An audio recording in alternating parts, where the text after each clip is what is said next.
Hunt and Hill. Hunt Palmer, Jeremy Hill, holding down the middle of the day. Live from the Mercedes-Benz of Baton Rouge studios, it's Hunt and Hill. Now on 104.5 ESPN Baton Rouge. Welcome in, Hunt and Hill, on a Thursday from the Mercedes-Benz of Baton Rouge studio, downtown in the capital city. I am Hunt Palmer. He is Hill, Jeremy Hill, Casey Gaines, and Taylor Sharp on the ones and twos.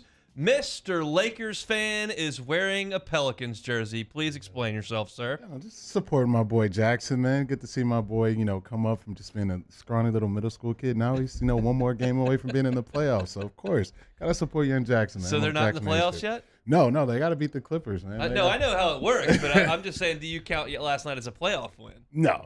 Okay. It's a play-in game win. Now, if you win one more, then you're in the playoffs. All right. I can't say I disagree, and we'll talk about the Pels and Spurs a little bit later. Andrew Ellis from up in Fayetteville is going to talk some LSU Arkansas with us. He is actually from just outside Alexandria. I saw the area code 318. I said, "Where are you from?" I said, "I'm from just outside Alexandria. Been up here for a long time." So Andrew Ellis will talk Tigers and Hogs with us coming up in 30 minutes. LSU basketball has gotten some more good news since we signed off yesterday. Justice Williams is coming back for his second year of college basketball. We'll talk about that a little bit later. Ross Dellinger wrote a big piece on Brian Kelly and his assimilation down to Louisiana. Includes a little story about him and running with Will Campbell's dad.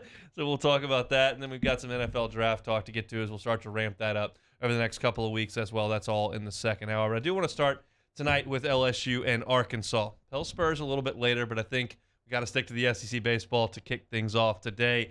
We talked to Jason Kelly yesterday about the environment that you're walking into. We know this is going to be one of the most difficult places LSU plays all year, maybe the most difficult place LSU plays all year. Arkansas is a very good team, and that is a very, very difficult place to play. This is an Arkansas team that is 25-7 on the season. They are 8-4 in Southeastern Conference play. Got off to a great start, swept Kentucky to open SEC play, won 2 out of 3 at Missouri. Then they went to Starkville, won 2 out of 3. No, sorry, that was in Fayetteville. Won 2 out of 3 against Mississippi State, and then lost 2 out of 3 last weekend at Florida to drop their first season series of the year. They are 20-3 at Baum-Walker Stadium this year, so a really, really good team. Last year was special for Arkansas. They won all 4 non-conference weekends.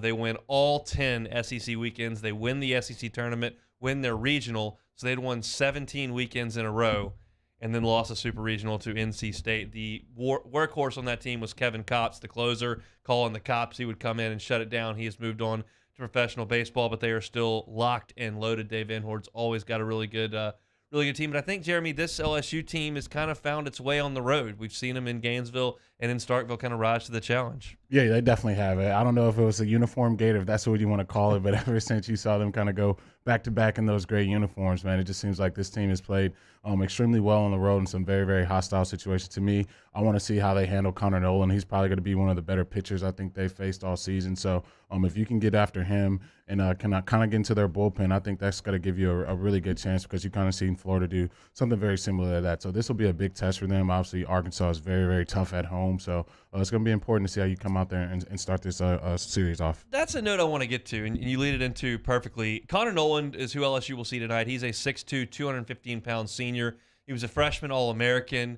Got hurt a little bit his sophomore year, then the COVID year. Last year he was hurt a little bit as well. But he's now a senior, and he's been sensational the last few weeks. His last 2 weekends against Mississippi State and Florida, both games he went 7 innings, so 14 innings of work, only allowed 5 hits and 1 earned run over those 14 innings, 1 walk, 13 strikeouts. He's got a fastball that's 92-ish, not dominating fastball. The slider is where he makes all of his money. It is 84 to 86. He throws it hard, and he gets a lot of swings and misses with that slider.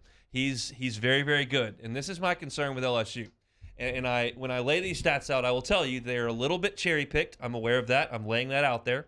But I've gone back over the season as to how LSU's handled really top-line guys. Top-line guys don't get hit all over the yard very often. That's why they're top-line guys. But here's what LSU has done against what I would consider, top-line Power 5 starters. Jake Bennett as the Oklahoma game on Friday of Houston. Tristan Stevens that Saturday against Texas in Houston. Hunter Barco at Florida, and then last week against Preston Johnson. That's 4 guys that you've seen, 3 righties and a lefty. And in those games, LSU has allowed those 4 pitchers to throw 26 and 2/3 innings, 12 hits, and 2 runs in 26 and 2/3. They've walked 8 times and struck out 29. So, look, this LSU offense is very good. I trust this LSU offense moving forward. They've certainly made more hay in game 3s than they have in game 1s, and they've been tied in knots by these really good arms. This is another one and a chance to prove yourself. Yeah, it's a huge test, and that's kind of been this team, especially when you're going against these really, really tough Friday night guys. I mean, that's the best the team has to offer, and, obviously we would have loved to have a lot more production against some of those, elite level pitching. But I think for this team, I'll never count them out. There's so many bats, there's so many guys up and coming. I think it's gonna be a great test for them. So if they can kind of get through this game, hopefully score some runs early, I think it's gonna set up for this team to really have some success against Arkansas, who's kind of let them slip away the past few weekends. You got to hope Nolan hangs a slider or two. He did that against Mississippi State a couple of weeks ago for one, and the guy hit it out. It was 7-0 at that point, so no big deal. But that was, if he keeps that thing down, it is a swing and miss pitch. It's going to be really, really tough for this LSU lineup. He is a right-hander. I don't expect Gavin Dugas to play in the game tonight. He could. I don't expect him. I think you'll see Josh Pearson out there. The question is Giovanni DiGiacomo, or do you go with Stevenson? And that's a decision that, Jay Johnson's going to have to make. Yeah, I think, to me, I would like DiGiacomo. I think, obviously his numbers aren't as hot as he started the year, but what he brings fielding, I think is going to be huge in this game. And also, too, he's a bat on the left side of the plate, so these guys are right-handed. So I wouldn't mind seeing him get that opportunity and get the nod in the series. Little further scouting report here on Arkansas.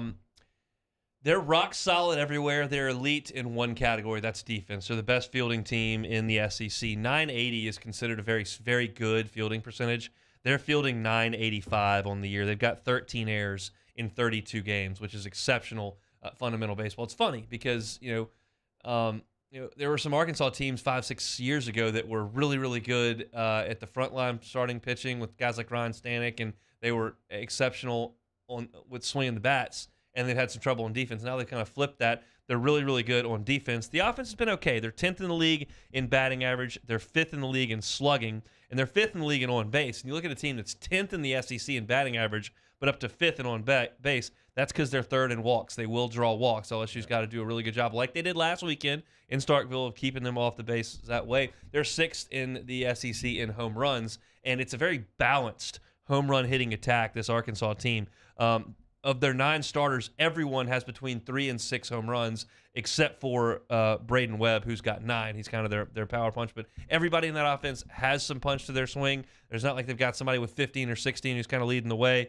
It's a balanced offense. It's just a good team. Dave Van Horn, they're good every year. That's just the way they are. Yeah, they're solid, man. You can't really poke too many holes. They got some solid pitching they can depend on. Obviously, you raved about their field and something I wish this team could kind of get a level to. That'd be great to see. But that's why they've won the amount of games. That's why they've been so stout at home. Not many holes you can poke in this team, so it's going to be a huge, huge test. It's good that you got a sweep last weekend, so the pressure that would be on you this weekend if you slipped up last weekend isn't as big, but I still think it's a great opportunity. If you can go out there and win 2 games starting tonight, it's really going to set you up for where you want to be in the SEC.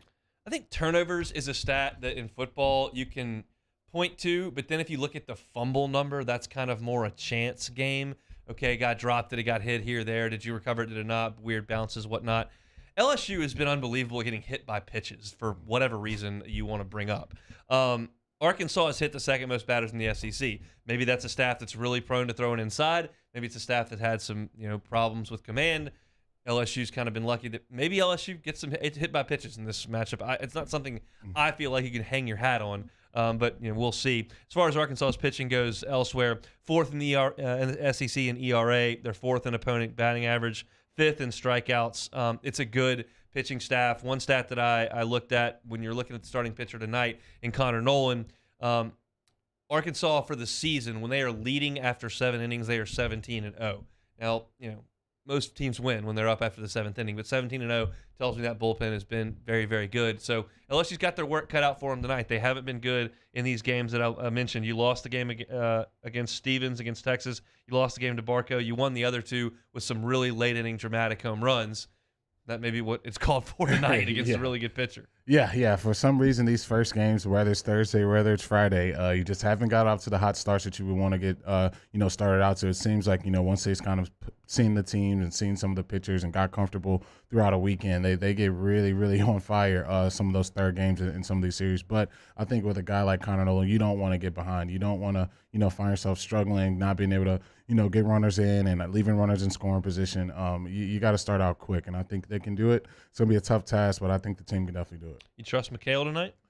Yeah, I do. I think he's been pitching a lot better. I know that he's been getting a lot of contact, but I think he's, when he has that curveball going, man, and guys are really, struggling to hit it, then his cutter has so much movement on it. If he can start getting outs early, it's really tough for guys to really, get a hold of what he's trying to do. And I think he's done a good job of finding a way to get outs, and I think he can do it again tonight. One thing you don't have to worry about with McHale is being overcome by the moment. He is pitched in huge spots in his LSU career. He is pitched in Super Regional. He has pitched in big-time regional games. He pitched a game LSU really needed to win when he was a freshman against Casey Mize, who became the #1 overall pick, and he won that game. He has been really good in big spots in his career. Do I expect him to go 8 innings tonight and give up 1 run? I don't. Do I expect him to throw a good ball game? I do. Is that going to be enough? We'll see if LSU's offense can rise to the challenge against Nolan. Teams have not done that of late. So that's the next frontier for this team. They're starting to put the pieces together with the bullpen, and they know kind of what they want, who they can use when, and it looked really good last weekend against Mississippi State. I trust that formula because it's the only one that they've got at this point. The question is, can you put together some quality innings? I mean, sure, if you can hit a 3-run homer and a 2-run homer off of Nolan and score 5 runs, that's great. What more likely is you gotta battle and make his pitch count go up and extend innings and get some hits, put some base runners out there, get a couple clutch hits, and try to get him out of there before the 6th inning if you possibly can. That is way easier said than done against an elite right-handed pitcher, but that is a task for LSU tonight. So LSU and Arkansas streaming SEC Network Plus tonight. Very much looking forward to that one. We'll talk a little bit more about it in 20 minutes coming up when we have our guest from up in Northwest Arkansas. That is Andrew Ellis at 12:30. When we come back, big night in the Big Easy last night. Pels moving on. We'll talk about it next on Hunt and Hill. Hunt Palmer and Jeremy Hill. It's Hunt and Hill. I'm looking at BayouFord.com right now, and they've got some Mustangs on the lot. They've got some used Mustangs, a 2017 Ford Mustang GT Premium. They've got new Mustangs on the lot. I tell you all the time about Jeremy and I driving Fords. Never mentioned the Mustang because neither one of us has one. That's in your bag. Give them a call or visit the website. Check out their inventory, and if it's not exactly what you want, they can customize it to exactly what you want. That's what they can do with you at BayouFord.com. Just go on there. 75% of the customers customize their vehicle, and they can turn that thing around in as little as 2 months. So give them a call, visit the lot down there in the Place, or just check it out briefly at BayouFord.com and tell them that we sent you over there. New SCA Performance Ford truck and truck packages are sold exclusively through partnering Ford dealerships all over the world. Bayou Ford in La Place, Louisiana is an exclusive SCA Performance dealer. That means your SCA truck can be purchased from the largest SCA Performance dealership in Louisiana and one of the largest in the country. You no longer have to dish out thousands of dollars you want for upgrades after buying a new truck. At Bayou Ford, we do right by you. Don't believe us? Check out our reviews. In times of need, get a full list of phone numbers, websites, and other important emergency information on the Demco Stormwatch page at 1045ESPN.com. Gulf Coast Office Products is a nationally recognized Savin office equipment dealer based right here in Louisiana. Over 100 employees strong, Gulf Coast has the boots on the ground to support all vertical markets from education, engineering, legal, and finance. With the latest in office technology from desktop to production segment units, Gulf Coast and Savin have the perfect fit for you. Call 225-756-2644. That's 756-2644 for Gulf Coast Office Products. ServiceMaster Elite create clean, disinfected work environments. As a local business, we take pride in serving the New Orleans and Baton Rouge areas. Our cleaning protocols follow CDC and OSHA standards for healthcare settings, offices, senior living, restaurants, and industrial plants. Contact ServiceMaster Elite to get your operation ready for reopening with germ disinfection cleaning. ServiceMaster Elite, the trusted choice in professional cleaning since 1996.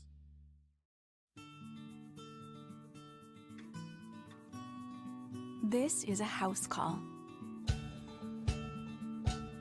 This is a follow-up appointment.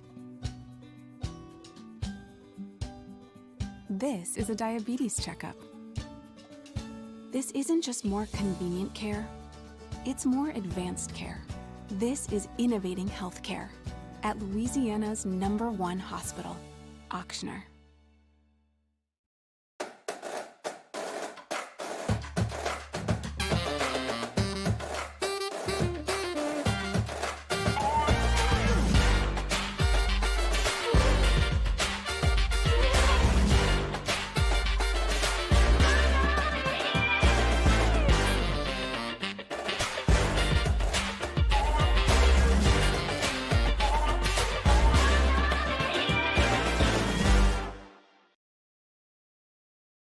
At All-Star Toyota, you get it all.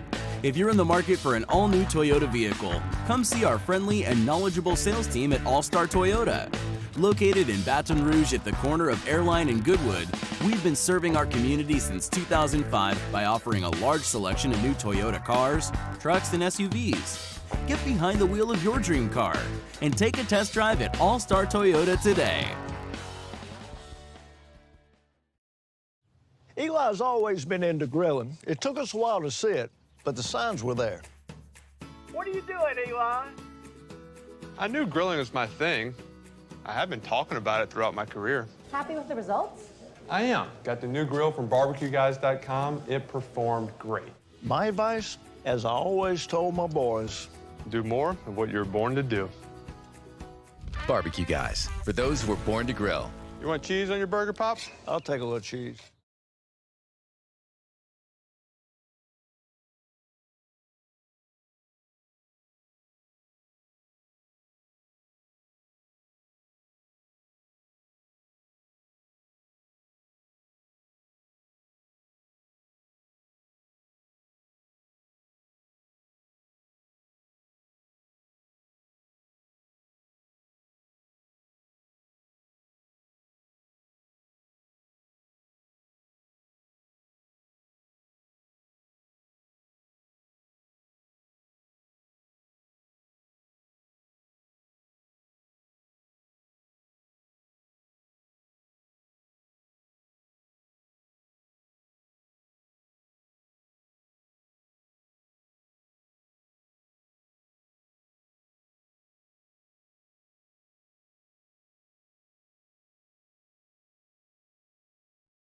Moscona inviting you to join us for Thursday's AFR, presented by the Aesthetic Medicine and Anti-Aging Clinics of Louisiana. It's game day. We're previewing LSU Arkansas Game 1 and recapping the Pels Spurs play-in.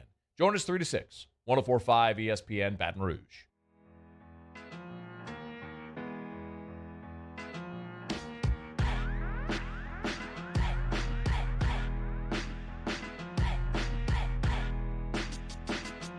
This is Hunt and Hill on 104.5 ESPN Baton Rouge.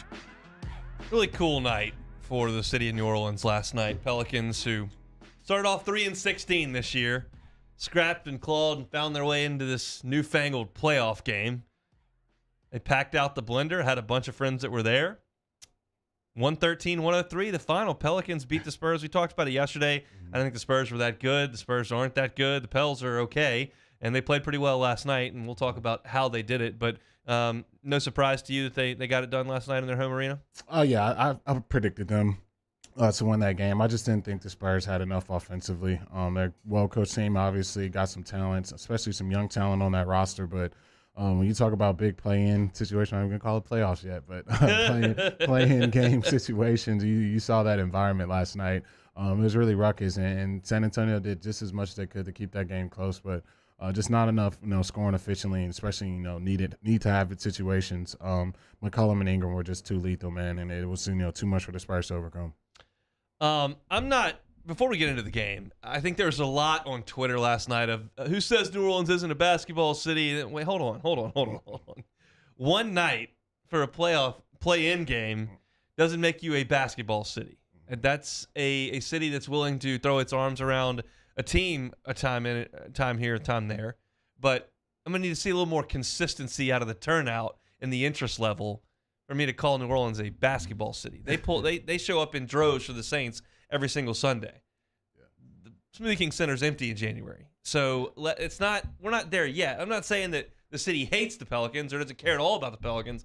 saying let's pump the brakes on it being a basketball city, but it was a good showing last night, and I thought the Pelicans kind of showed how balanced they can be. Vi came out early, coming off the injury, and really asserted himself. He scored 11 points in the first quarter, had that thunderous throwdown where he was getting in the zone early on. You saw McCollum pick up the slack from there in the second quarter. He had 19 points in the second quarter, was 7 of 7 from the floor in the second quarter. In the third quarter, Jonas Valanciunas came in. He scored 12 points after he had only had 5 in the first half. So you saw it was kind of a balanced attack from the three guys that you had to have play really well if you were the Pelicans. Oh, yeah, that's who it goes through. And I think, the addition of C.J. McCollum, I think that was a huge pickup for the Pelicans. Now you got, another guy that you can depend on to break guys off the dribble. The Spurs kept running drop coverages on those high pick and rolls, and for a guy like McCollum, they're going to take those mid-range pull-ups every single time, and it's pretty much a layup for some of those guys. So I think, for the Pels, getting B.I., who's a former All-Star, getting him back healthy. He's playing at a high clip, but I think they just totally dominated the Spurs on the boards.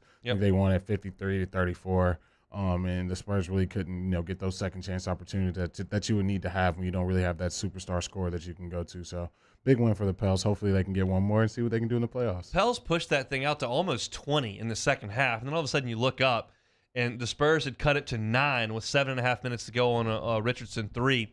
New Orleans called timeout, but the offense sputtered after the timeout even still, and the run continued for the Spurs. San Antonio hit another 3 with 5 minutes and 20 seconds to go to cut it to 6 after it had always been 20 late in the third quarter.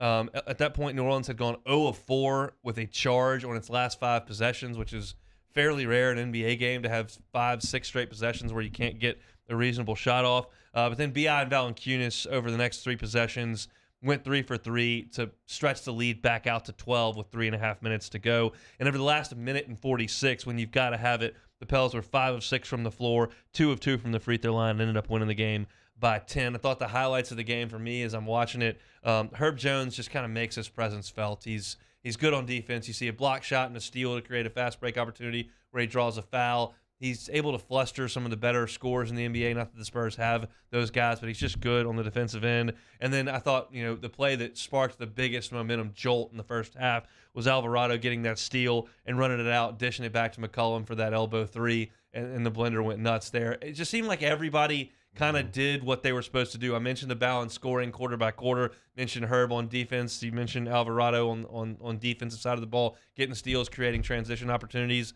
It was just a solid performance by the Pelicans, which if they played a solid game, they were going to win a game against a Spurs team that's just not that great. Yeah, you saw exactly why. Just the Spurs just didn't have enough throughout the game. And I thought, the Pels getting to that 115 number, they almost got there. They got to 113. I just knew it would be very, very difficult for the Spurs to score that amount of points. And like you said, man, you got contributions from, the others, like Shaquille O'Neal would say, Alvarado, that energy plug guy, that spark guy that you need, especially at home, get the home crowd, in the crowd. And to me, like you said, Herb Jones, a guy that's going to be that energy guy, offensive glass, tough points under the paint, being real physical defensively and, doing multiple things and guarding multiple positions. So that's the type of stuff you need to win a playing game. And they need to, do it again because the Clippers are going to be a huge step up compared to the Spurs. No doubt. I mean, and it showed that was the 57th career playoff game for C.J. McCollum. You got a group of guys who are pretty young who haven't seen this. And not that Herb Jones or Alvarado or any of those guys looked overmatched in a playoff game. They looked far from it. But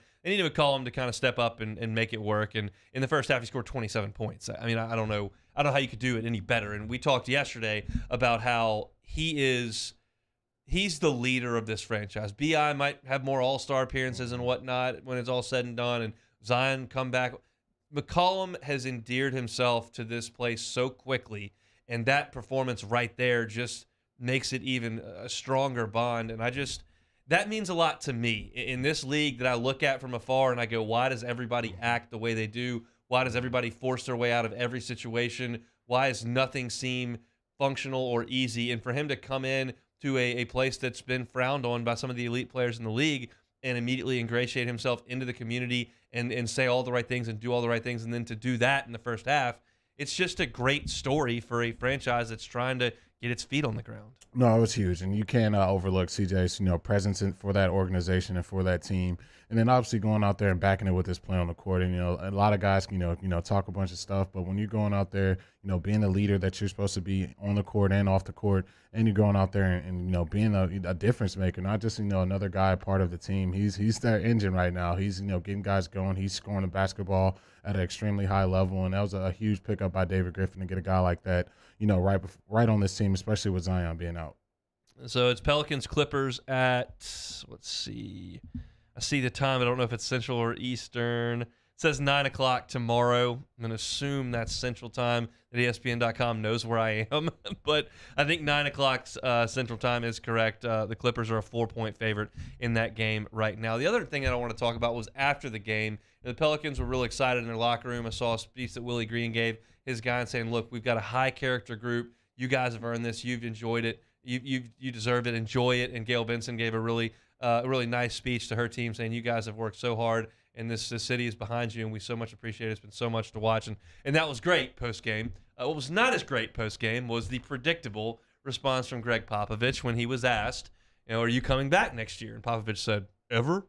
And they were like, yeah, like next year to coach. And he was like, that question's inappropriate. Well, Greg, it's very appropriate. It is the most appropriate. What do you want to ask for about a game plan for your next game? Because you don't have one. The season's over. Not like they started asking you in the middle of a playoff push. They asked you when the season was over, do you plan on coming back? And the answer could be, I haven't given that a lot of thought. I'll get back to you guys. If you covered me for a long time, I'll let you know when I decide. I haven't yet. Or you could say, yes, I'm absolutely coming back. Can't wait to work with these guys. Or you could say, no, decided this is it for me. Instead, you have to just be a jerk. You have to be prickly and dismissive and unpleasant, and it just doesn't play for me. I don't like it. There's no reason to treat people like that and to be. It's just not reasonable. Just say that question's coming. Just say haven't made a decision. That's not even mean. The whole thing of that's inappropriate. Well, that's wrong. It is appropriate. It's the most appropriate question. Yeah, I think we just some of these guys that's who people have grown to know them, and I think Coach Pops is really one of those, old school, super, super sarcastic people to the media. And some people think it's funny. Some people think it's rude. I think a lot of times you'll see a little smirk. I don't think he was smirking for this particular one because it's a little more deeper than, some of the, January or February questions that he may be getting. But, yeah, I think that's Pop, man. He's going to handle it that way. He's never going to, give a serious answer. He's always going to be sarcastic about it. I think you just kind of have to accept him for it. I don't. Look, he didn't, ruin anybody's career, ruin anybody's night or anything. It's not that big a deal, but it just drives me crazy when you have to be a jerk. You can't just function in society as a respectful human. It's just not in his bag. So, onward for the Spurs to the offseason. Pels moving on to L.A. Big one at Baum Walker tonight. Tigers and Hogs. Andrew Ellis covers the Hogs. He's with us next to break it down on Hunt and Hill. Holding down the middle of the day. This is Hunt and Hill.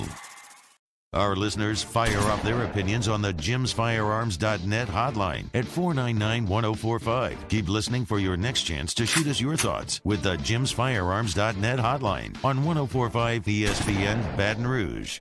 Gulf Coast Office Products is a nationally recognized Savin office equipment dealer based right here in Louisiana. Over 100 employees strong, Gulf Coast has the boots on the ground to support all vertical markets from education, engineering, legal, and finance. With the latest in office technology from desktop to production segment units, Gulf Coast and Savin have the perfect fit for you.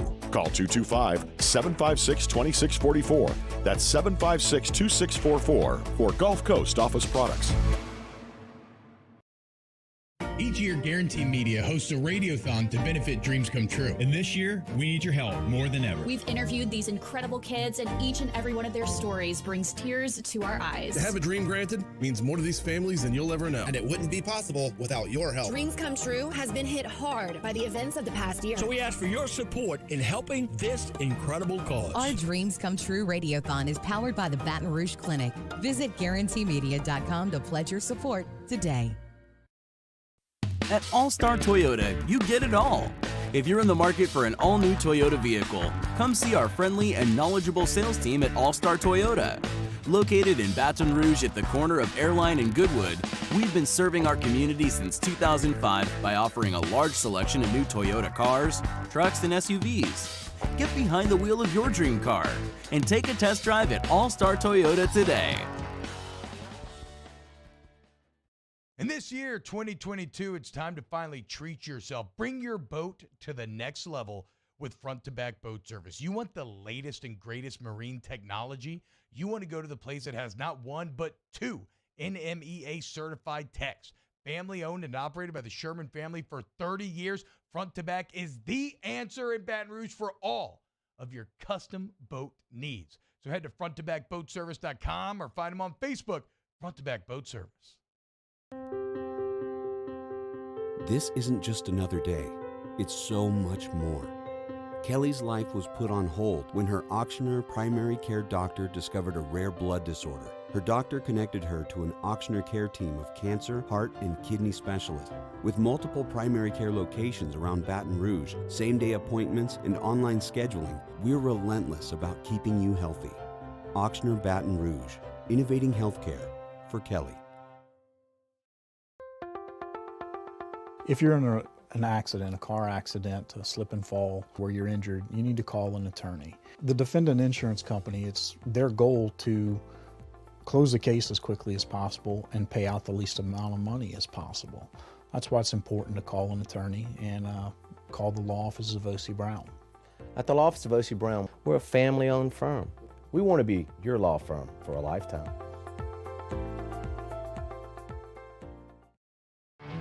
There it is, the extra mile, on the border of expected and extraordinary, for those willing to go further, like vans customized for work or play, with safety and tech to keep you connected, supported by a 5-star sales, service, and finance team, and backed by the 1-star you know. So go the extra mile. It's never crowded, because so few have what it takes to go there. Mercedes-Benz Vans.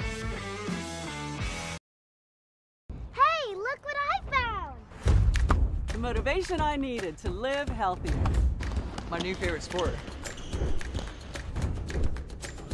I found my groove. I found I'm part fish. My second win when I needed it most. I found more than a gym. The affordable childcare this mom needed. Time for myself. We found our why. Have you found yours? Fridays off the bench. Are you ready to flock up once again? Plus, we'll recap game 1 of LSU Arkansas. How did Jay Johnson's squad fare in their trip to Fayetteville? Off the bench, 7 to 10 a.m., 104.5 ESPN.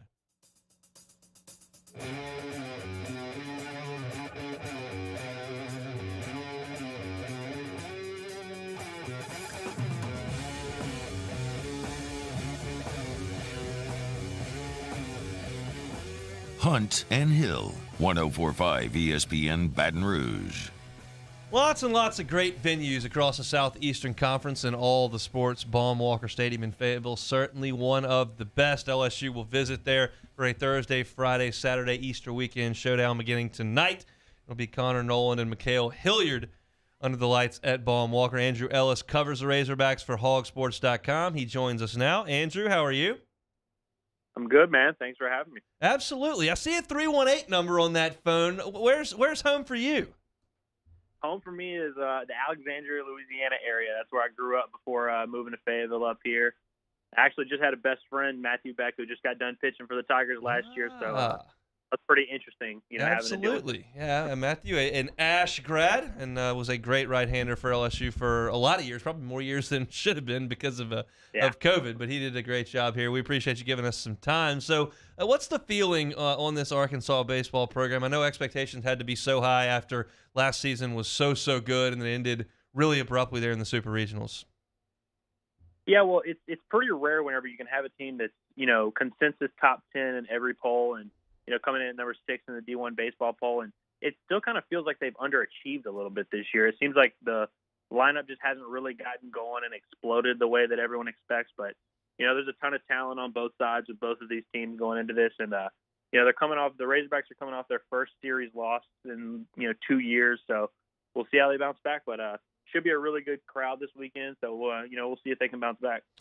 Good start on that bounce back is Connor Nolan on the mound in game ones. He has been excellent after, he's always been a guy who's been looked at as a top prospect and one of the better pitchers in the country. And for whatever reason, whether it be injury or COVID or whatnot, it hasn't really blossomed. And then all of a sudden, the last 3 weeks, it's looked really good. What makes him one of the better pitchers in the league? Well, it's interesting. Arkansas's rotation kind of shakes out a little bit like LSU's, where, they have some power arms and younger guys who have started for him, but it's been the strike-throwing senior who's kind of settled things down for him. And Connor's really just taken that Friday night starter, I guess Thursday this week, but he's taken that first starter role and just run with it. And, he does a really good job of just pounding the zone, mixing speeds. He's not overpowering, about 91 to 93 with the fastball, but, he's really settled things down for them. He's just an adult out there on the mound, and he's really gotten them started each weekend and kind of sets the tone. Obviously, Connor Nolan getting a lot of love, but how important is it going to be for Hagen Smith to go out there and kind of stretch this LSU lineup out and give Arkansas, the innings that he can probably give them?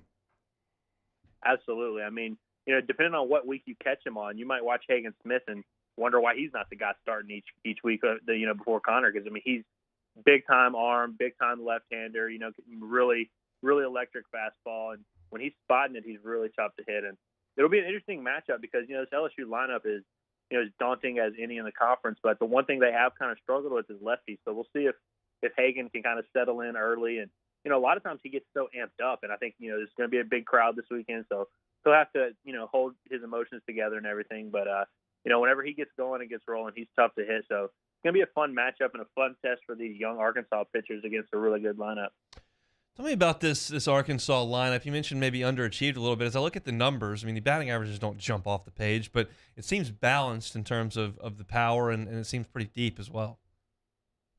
Absolutely. Yeah, this team wants to hit for power. There's no secret about that. Last year they were top 3 in the country in walks just about all year. And last year I think they finished with a 267 batting average. So it was kind of the same story last year, but each weekend they were able to kind of do enough. But they returned a ton of guys from that team last year that went on a great run and added some big-time transfers. Their catcher, Michael Turner, has been sitting in the 3 or 4 hole all year and just been a consistent run producer. But, yeah, just top to bottom, you look at it, and you look at the talent, you look at all the projections, and you would think that this lineup would just be absolutely raking.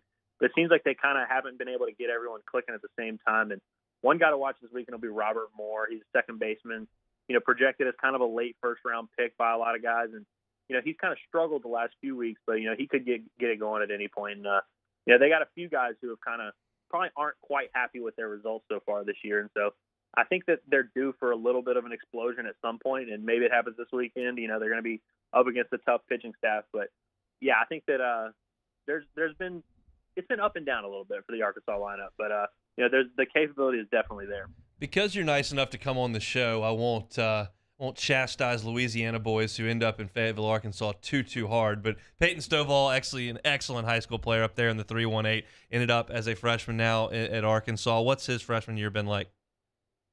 Yeah, he's been interesting. He's one of those guys that I would say is probably not quite happy with what his numbers look like. And, and his numbers are fine, but, he entered the year with a lot of hype. He, turned down a good amount of money to come to Arkansas and was getting all these preseason SEC Player of the Year projections. I believe Baseball America had him as the #1 freshman in all college baseball. And, that could be a lot for a kid. But, anyone, from that area, that Houghton area, would tell you that he's a stud.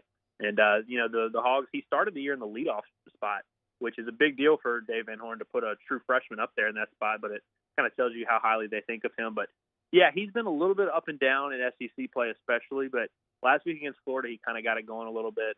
So we'll see if he can kind of get things grooving and get into a consistent little role. Let's talk about the Arkansas bullpen. Who are the big guns? So what's interesting is they're obviously replacing Kevin Kopps, who was the best pitcher in college baseball last year. And there's nobody that's really going to replace that kind of production. But the guy who's been closing games for him is a freshman, Brady Tigert, who is the #1 player in the state of Mississippi last year and kind of just emerged in the last month or so. And he's just been dominant. His curveball is unreal. He's touching mid-90s with his fastball. So, this will be a big test for a guy like that. And, they depend on a few young guys. There's about 3 or 4 bullpen arms that they really like to go to a lot. But this will be big because, this LSU lineup is probably the best they've faced all year. And so a guy like Tiger, who's going to be closing the games, this will be his first time, really closing out games against a lineup like this and an environment like this. And it'll be fun to kind of see how he responds to that challenge. How do you think this series is going to shake out? Arkansas 1-2, 3, 1-1? I think it's pretty tough to predict a sweep against an LSU lineup like this. I mean, the numbers are just insane. I mean, that top of the lineup is, for my money, as good as any in the country. I think I'm going to go with Arkansas to win the series 2-1. I think there'll be a few close games, but I think there's probably going to be. I think that Sunday game could end up being a shootout, and we'll see how it shakes out. But it should be a really fun crowd, fun environment. I mean, this series is always good. I mean, historically, if you look at it, LSU's really kind of dominated, during Dave Van Horn's tenure at Arkansas. But I think this would be the first time that Arkansas has won 3 in a row. So we'll see if they can make it happen. Two of the odder statistical things in the Pullman area here in Baton Rouge. He never lost a series in Starkville, Mississippi, and really had a ridiculous record against Arkansas, which I can't. Those two programs were always really good. LSU just seemed to show up on those weekends. Before we get you out of here, Andrew, I wanted to ask you kind of a big picture deal on the entirety of Arkansas athletics. You look at a football program who was kind of ascended a little bit, and people feel pretty good about the work that Coach Pittman has done. Arkansas has been to 2 straight Elite Eights and is going to get a lot of top 5 consideration entering next year, and we know what the baseball program has been. Is there any frustration at all that Eric Musselman hasn't gotten to the Final Four, that Dave Van Horn hasn't won the national championship, or is it all like we're really thrilled with where everything is right now? Well, so with Eric Musselman, it's early enough. He just finished year 3. That fans are still buzzing, and Arkansas basketball, who has a lot of tradition, really didn't. I mean, this is their first. Last year was their first Elite Eight appearance since 1996. So they're still buzzing right now with him, and it'll probably take if in a few years they still haven't been to a Final Four, maybe I'll change my tune a little bit. But the fans are certainly still buzzing. But on the Dave Van Horn not winning a national title situation, they are very aware of that in Fayetteville. And I mean, I'm sure you guys remember 2018, about as close as you can get to winning a national championship.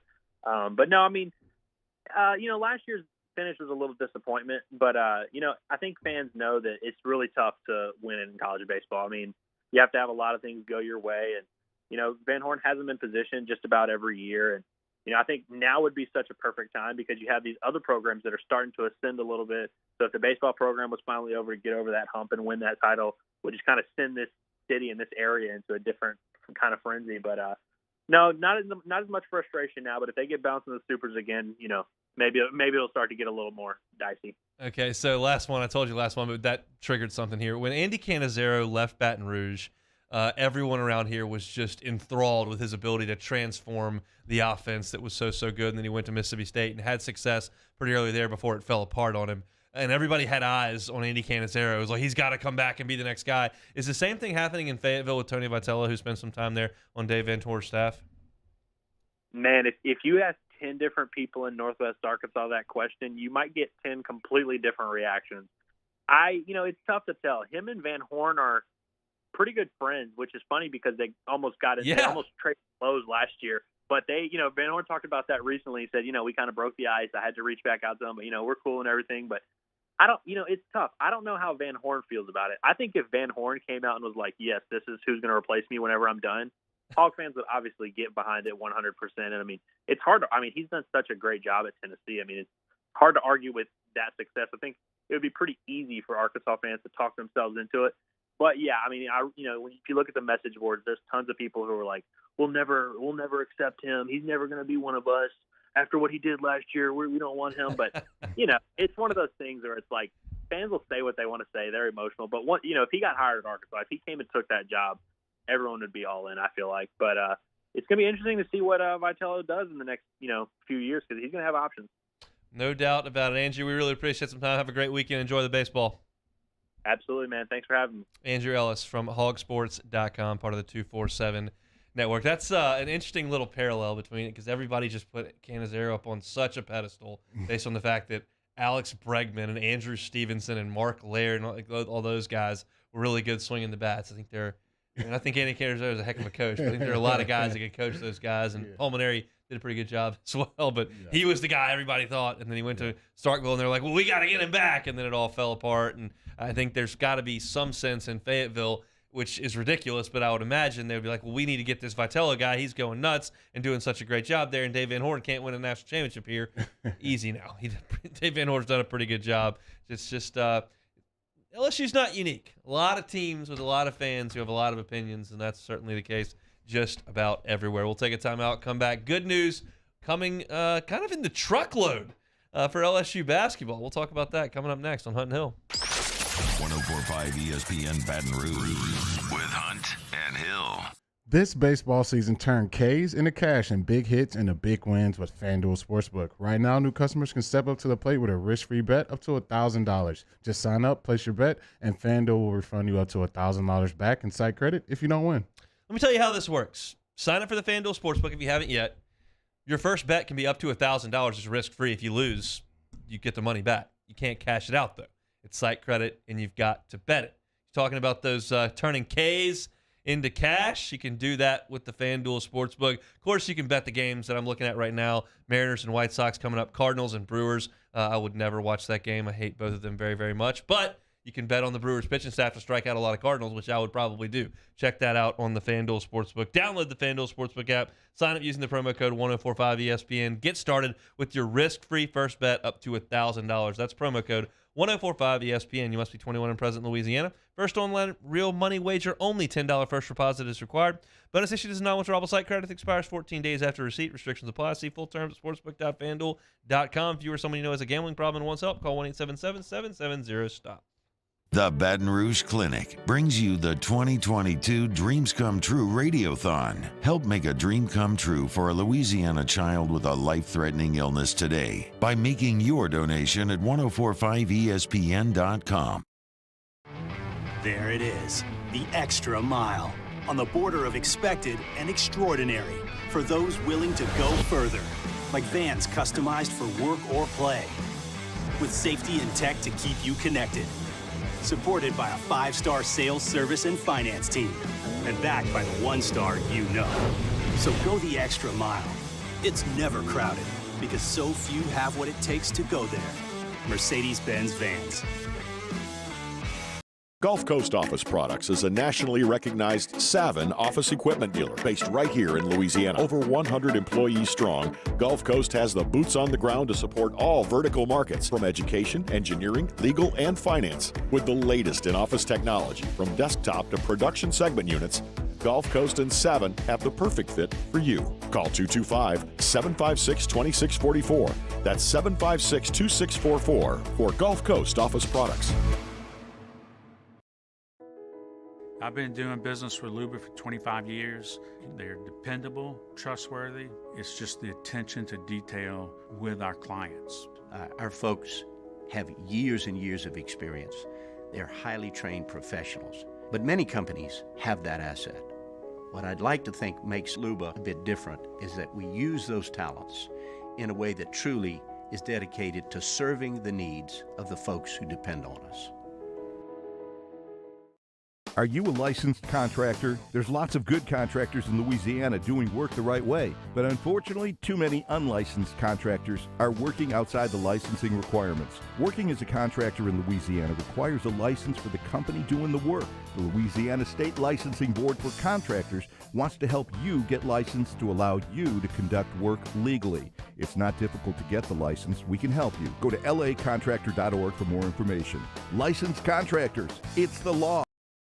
At All-Star Toyota, you get it all. If you're in the market for an all-new Toyota vehicle, come see our friendly and knowledgeable sales team at All-Star Toyota. Located in Baton Rouge at the corner of Airline and Goodwood, we've been serving our community since 2005 by offering a large selection of new Toyota cars, trucks, and SUVs. Get behind the wheel of your dream car and take a test drive at All-Star Toyota today.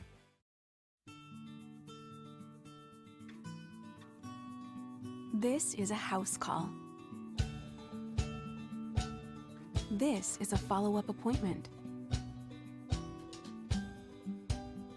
This is a diabetes checkup. This isn't just more convenient care, it's more advanced care.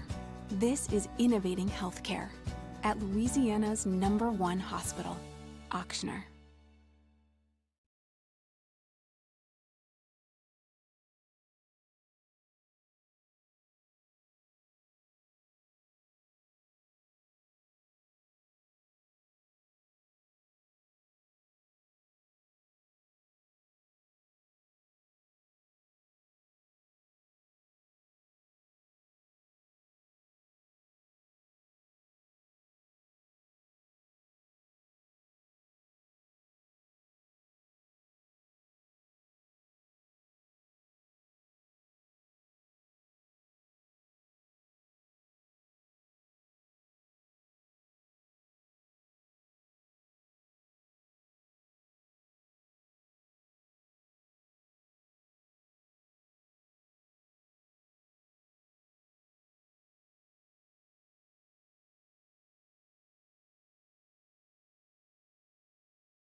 for a Thursday edition of Early Line as we recap Pelicans versus Spurs in the Western Conference play-in and look ahead to Thursday night's action. Tune in from 2 to 3 p.m. Early Line with Mario and Musso, 104.5 ESPN Baton Rouge.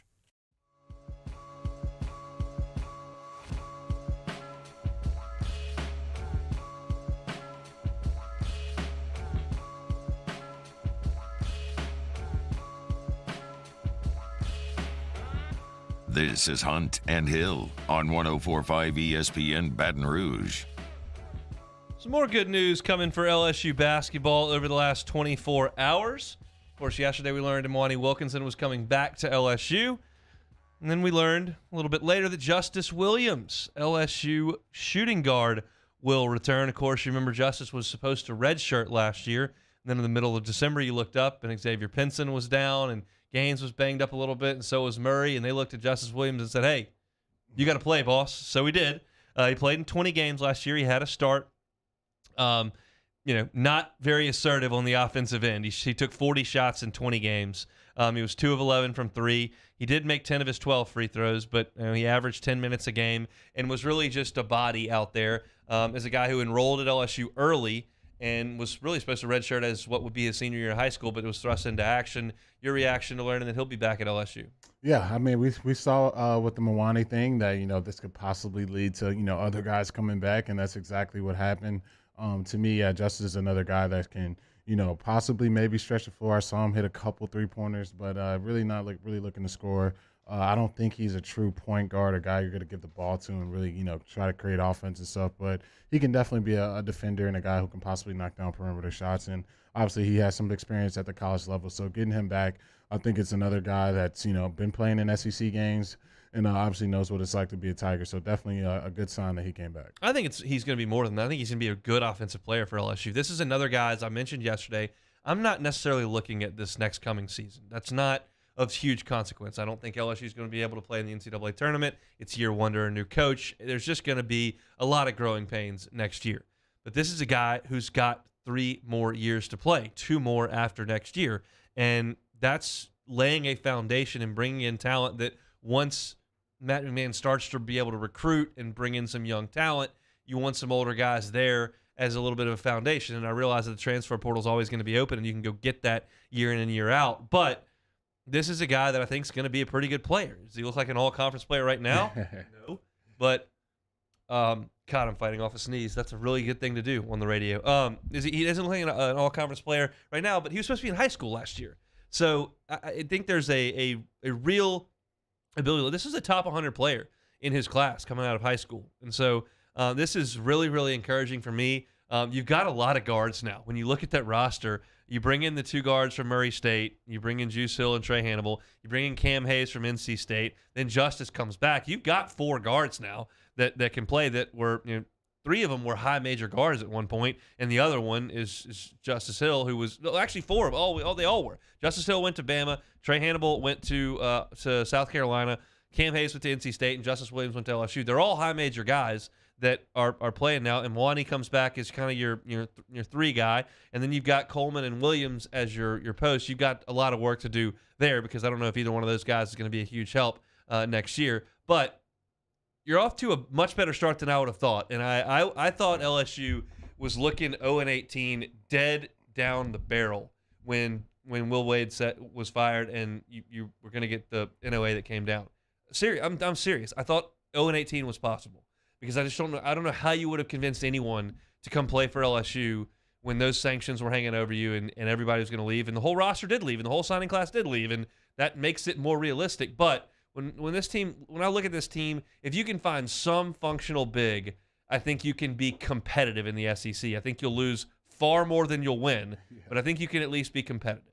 Yeah, I think you can definitely be competitive, but still looking at this roster right now, running into a lot of problems you had last year. I don't know where I can point to the shooting net with the guys. A lot of guys who can, dribble it off the 3-point line and really attack the basket. And like you said, with the bigs, watching our bigs last season, not getting much production. So I think if you can do those two things, get some more bigs on this team, possibly add some more shooting, then now you definitely aren't looking down 0-18 down the barrel. Now you can find yourself competitive in a lot of these games, and hopefully that can build towards your future and give a lot of these guys who I think possibly coming back to college basketball, a year under their belts, and that way they can prime up for a year where you can actually have some postseason success. So Justice Williams coming back to Baton Rouge, and again, it's a guy from Philly who showed up in Baton Rouge, and they want to be here. I think there's something to be said for Matt McMahon's sales pitch there to guys already on the roster. That's a very, very good thing. So that is exciting news for LSU basketball. We opened up this hour talking LSU and Arkansas, previewed the Hogs and kind of a couple keys for the Tigers. Then some Pels Spurs talk followed that. Andrew Ellis from hogsports.com shed more light on Dave Van Horton's Arkansas team that LSU will see this evening inside of Baum-Walker Stadium. Still have a lot to get to in the second hour. We'll start with some football. Ross Dellinger had a great piece on Brian Kelly and his assimilation down here to Baton Rouge and the South. NFL Draft Talk coming up at 1:30 as well. So stick with us. We got an hour left to go on this Thursday. Probably feels like a Friday to y'all. May not be working. We'll be here. We'll also be here in the next hour. It's Hunt. Bayou Chrysler Dodge Jeep Ram has new 2022 Ram 1500 Bighorns in stock with 0% for 72 months. Shop our inventory or custom order your Ram with $2,000 bonus cash and a 1,000,000-mile warranty. The crew at Bayou is going to do right by you. Le posso offrire un caffè? Andiamo insieme da me, non c'è. Call Mr. Electric today for electrical repairs, upgrades, and installations.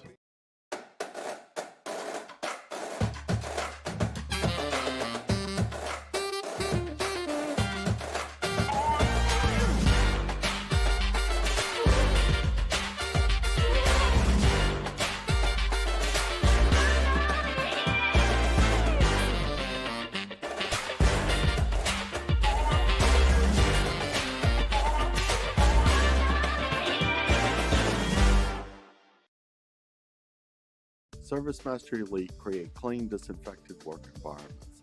As a local business, we take pride in serving the New Orleans and Baton Rouge areas. Our cleaning protocols follow CDC and OSHA standards for healthcare settings, offices, senior living, restaurants, and industrial plants. Contact Service Master Elite to get your operation ready for reopening with germ disinfection cleaning. Service Master Elite, the trusted choice in professional cleaning since 1996. Eli's always been into grilling. It took us a while to see it, but the signs were there. What are you doing, Eli? I knew grilling was my thing. I have been talking about it throughout my career. Happy with the results? I am. Got the new grill from barbecueguys.com. It performed great. My advice, as I always told my boys, do more of what you're born to do. Barbecue Guys, for those who were born to grill. You want cheese on your burger, Pops? I'll take a little cheese. There it is, the extra mile, on the border of expected and extraordinary for those willing to go further, like vans customized for work or play, with safety and tech to keep you connected, supported by a 5-star sales, service, and finance team, and backed by the 1-star you know. So go the extra mile. It's never crowded, because so few have what it takes to go there. Mercedes-Benz Vans. This isn't just another day. It's so much more. Kelly's life was put on hold when her auctioneer primary care doctor discovered a rare blood disorder. Her doctor connected her to an auctioneer care team of cancer, heart, and kidney specialists. With multiple primary care locations around Baton Rouge, same-day appointments, and online scheduling, we're relentless about keeping you healthy. Auctioneer Baton Rouge, innovating healthcare for Kelly. If you're in an accident, a car accident, a slip and fall where you're injured, you need to call an attorney. The defendant insurance company, it's their goal to close the case as quickly as possible and pay out the least amount of money as possible. That's why it's important to call an attorney and call the law offices of O.C. Brown. At the law office of O.C. Brown, we're a family-owned firm. We want to be your law firm for a lifetime. At All-Star Toyota, you get it all. If you're in the market for an all-new Toyota vehicle, come see our friendly and knowledgeable sales team at All-Star Toyota. Located in Baton Rouge at the corner of Airline and Goodwood, we've been serving our community since 2005 by offering a large selection of new Toyota cars, trucks, and SUVs. Get behind the wheel of your dream car and take a test drive at All Star Toyota today.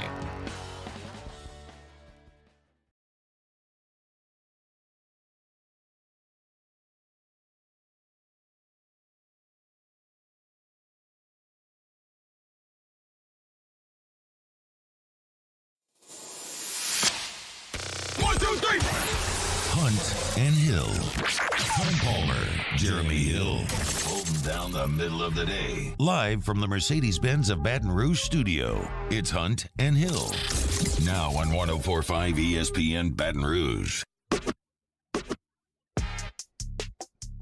Hour 2 here, Hunt and Hill. Excited to be with you on this Thursday. Want to remind you that 104.5 ESPN Baton Rouge and the Baton Rouge Clinic bring you the Dreams Come True Radiothon all month long in April. Dreams Come True is an awesome organization designed to help grant dreams for children with life-threatening illnesses and their families. Dreams Come True Radiothon presented today by Rev, Red Stick Sports, and Delta College. You can donate today at 1045ESPN.com. Let's make as many of these children's dreams come true as we possibly can. No donation is too small from you. We appreciate those who have donated. If you're feeling in the holiday spirit this weekend and want to donate a little bit to the Dreams Come True Radiothon, we'd appreciate it at 1045ESPN.com. Of course, we have our Citizens Bank poll question of the day every single day here on Hunt and Hill. Today's, if you had to make one SEC baseball road trip, would you go to Baum Walker up there in Fayetteville? Would you go to Swayze in Oxford, Duty Noble in Mississippi State, or would you go up to Nashville, Tennessee, to Music City, and go see a game at the Hawk against Vanderbilt? That's your question at 1045 ESPN. I've actually done two of those. I've been to Oxford and Starkville. I would highly recommend both of them. I like Oxford a little bit more in terms of the town. I like Fayetteville.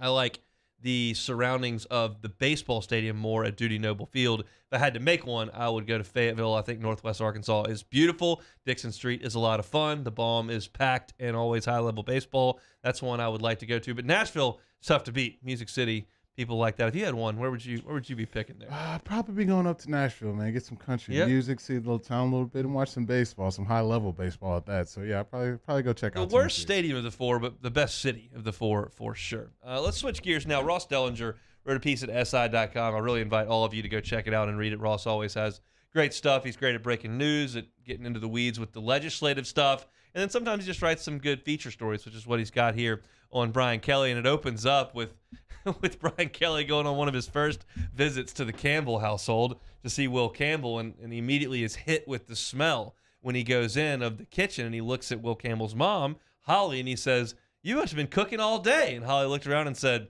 "Nope, my husband has." And Bull, who is Will Campbell's dad, he's 6'5", 280, seemed to take a little bit of offense and was like, "Well, actually, that's a Magnolite pot. Let me tell you about it. And I've been cooking roux all day." And so he knew that he had already made a mistake. That's the fine line coaches have got to walk when they walk into a house. You gotta get on your P's and Q's and know who you're talking to. Obviously, a little bit of a misstep there with the five-star offensive lineman's family. Look, you don't come between a Louisiana man and their food, man. They're just a very sensitive subject, and so you got to come correct. I know Coach Kelly's getting used to, us Louisianians and how we do things around here. Look, you got to give respect to the chef, and you got to give respect to Bull, man. Look, that's probably your starting left tackle stab, man. You got to be nice to that guy. The rest of the story that Ross writes goes on to talk about Kelly's assimilation into Louisiana, and they went out in the backyard and saw all these kids playing touch football in the backyard, and Kelly called his wife and said, the dad's cooking crawfish, the kids are playing football, it's food, family, it's football, it's all the things we're looking for. We got that, and it's just, this is going to be really, really cool, and this is going to be better than we even thought. And that's a cool thing for somebody to come down and see it. The other side of this story is the national opinion of Brian Kelly taking this job. We have seen, and look, A&M has brought a little bit on themselves, but it's a little bit manufactured in the sense that once Jimbo got that contract, immediately it's every time they lose a game or every time they do something, well, you're paying them $100 million, and you jump down the throat, and it just kind of changes the narrative a little bit. And LSU jumped into that pool. They went and paid a championship-level head coach from another Power 5 school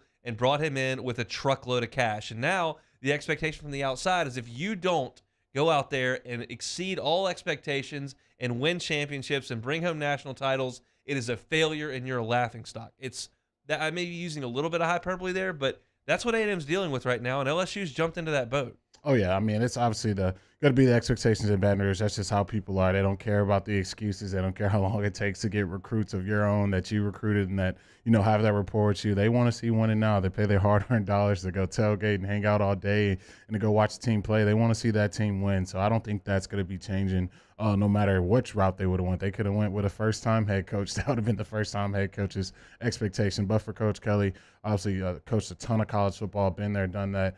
I don't think the moment's going to be too big for him, but I do know the pressure will be there. You're going to have to, you're going to be expected to win fairly quickly here. So I think that if there's anyone to do it, I've trusted and seen what Coach Kelly's done to change things around here. I think that can result in winning on the field on Saturdays, and hopefully it comes a lot sooner than later. And I think a lot of people listening, when I just said that about the national media saying if you don't win championships, you're going to be the laughingstock, you would say, well, the expectation is that LSU is going to win championships. That's the expectation anyway. And if you don't, you're going to get fired. And I agree. But, if Georgia hires Kirby Smart, the defensive coordinator from Alabama, and they pay him the going rate for salary, which they didn't break the bank or do anything outrageous. They just hired him away. And he would have, been fired after 7 years and been to won the East one time, been to a couple of Citrus Bowls, had a Liberty Bowl in there, and ended up getting fired. Nobody would have gone nuts about that. When you put the price tag and you make the hire as high profile as it is, people believe that the money in the investment is the most important thing, and that's what makes it a failure. I disagree.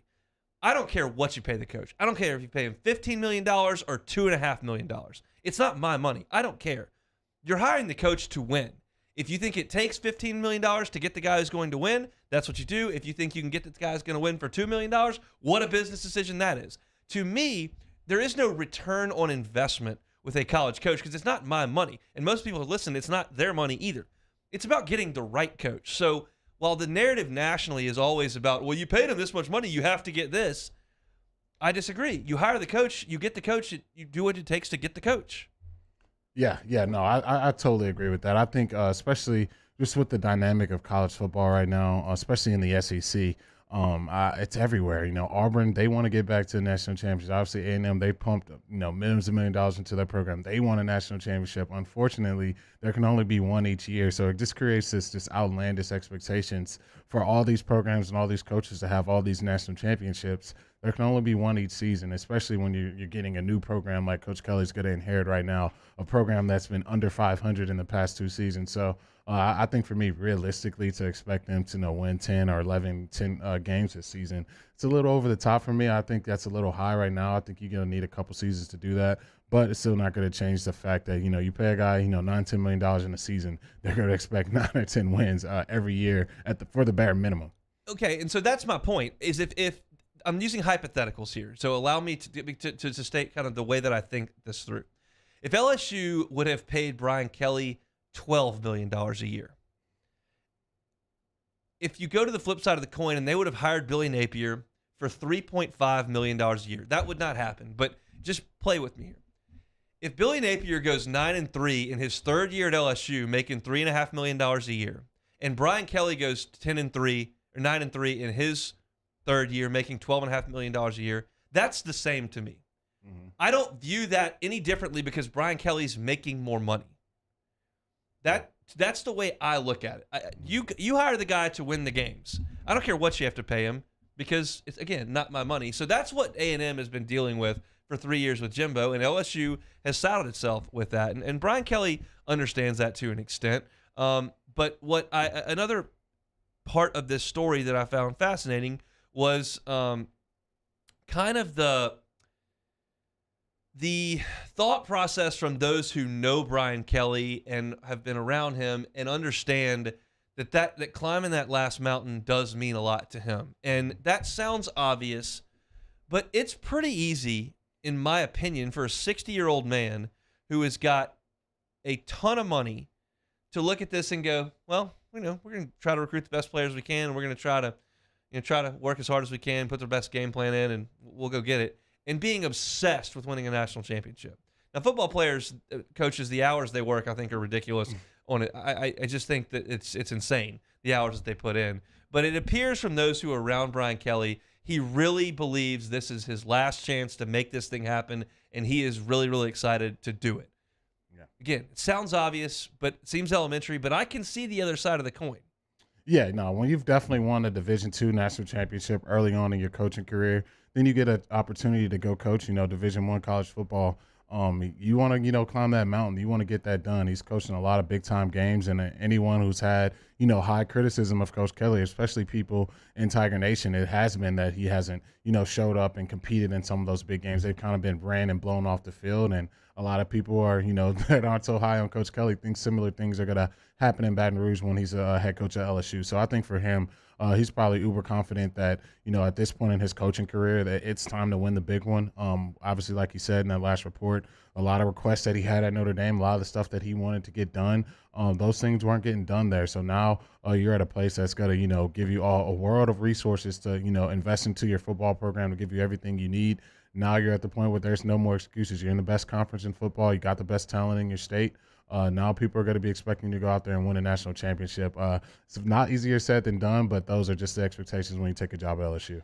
The last little aspect of this story that I want to get to is something on its face that we understand and that we recognize, but I don't know that we fully know the extent to which academic requirements at Notre Dame play into their admissions. And there are quotes from some people around Brian Kelly. One is Al McKellar, who has known him for a long time, worked with him at Grand Valley State. Jerry DiNardo, who played at Notre Dame and was an All-American there and coached at LSU and now works for the Big Ten Network. He's quoted in this piece about just how tough it is to find great players who can academically perform at Notre Dame. I certainly could not academically perform at Notre Dame and was not invited to do so. But in my head, I just think, like, if this kid is a great player and you want him to play football at Notre Dame and he wants to be there, you find a way to make it happen. And it appears to me that that's not necessarily the case, that they are as strict as anybody in the elite level of college football in terms of their admissions. And we know that LSU is not at that level. And so it makes your recruiting ground a lot wider. It's hard to find NFL players who are great students. Like, that's just hard to do. And I think that maybe I underestimated just how big a factor that is at Notre Dame. Maybe. No, it's definitely, I think it's a huge factor, especially if you look at the recruiting backyard you're in Indiana. I'm pretty sure there's probably a lot more talent down south. And that's even with the academic requirements. And so now you find yourself in a situation where if there's a guy and he's in the clearinghouse, you don't have to worry about all the other hurdles that you would have to jump through to get that guy to your campus. So I think for Coach Kelly, it's just opened up a whole new world for him as far as recruiting and what guys he can go after and what guys would actually be interested in playing in the SEC. Notre Dame isn't even in a conference, so that's not even a recruiting pitch. And obviously the NBC deal isn't as huge because now all these teams are – everybody's on TV. Everyone's on TV now. So, and everyone knows LSU, you're getting all those ESPN games. So it's not the same. I think that some of the stuff where Notre Dame was really a powerhouse in the 80s and stuff, all those recruiting pitches aren't the same anymore. It's kind of more balanced out across the country.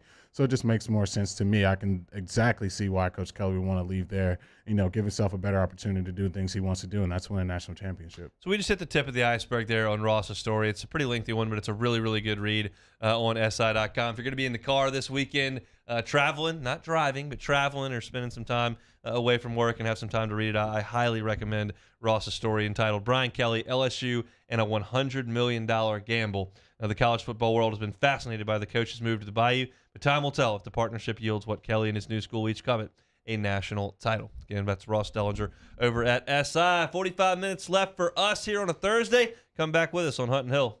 Serving up the latest from the sports world. It's Hunt and Hill.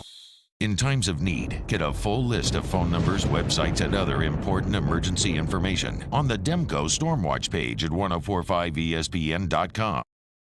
Each year, Guarantee Media hosts a radiothon to benefit dreams come true. And this year, we need your help more than ever. We've interviewed these incredible kids, and each and every one of their stories brings tears to our eyes. To have a dream granted means more to these families than you'll ever know. And it wouldn't be possible without your help. Dreams Come True has been hit hard by the events of the past year. So we ask for your support in helping this incredible cause. Our Dreams Come True Radiothon is powered by the Baton Rouge Clinic.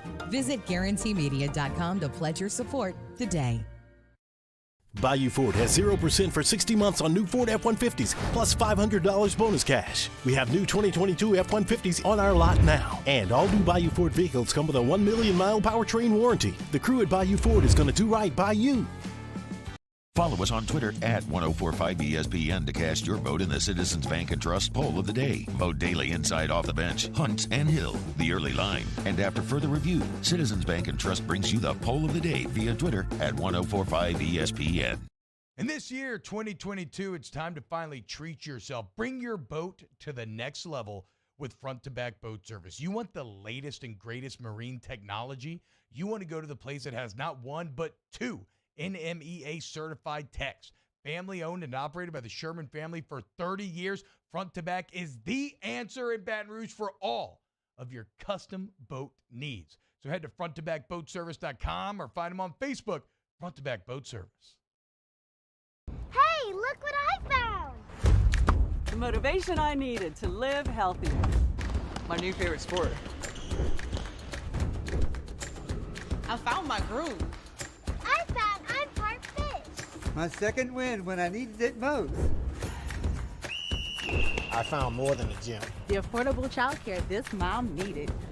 Time for myself. We found our why. Have you found yours? At All-Star Toyota, you get it all. If you're in the market for an all-new Toyota vehicle, come see our friendly and knowledgeable sales team at All-Star Toyota. Located in Baton Rouge at the corner of Airline and Goodwood, we've been serving our community since 2005 by offering a large selection of new Toyota cars, trucks, and SUVs.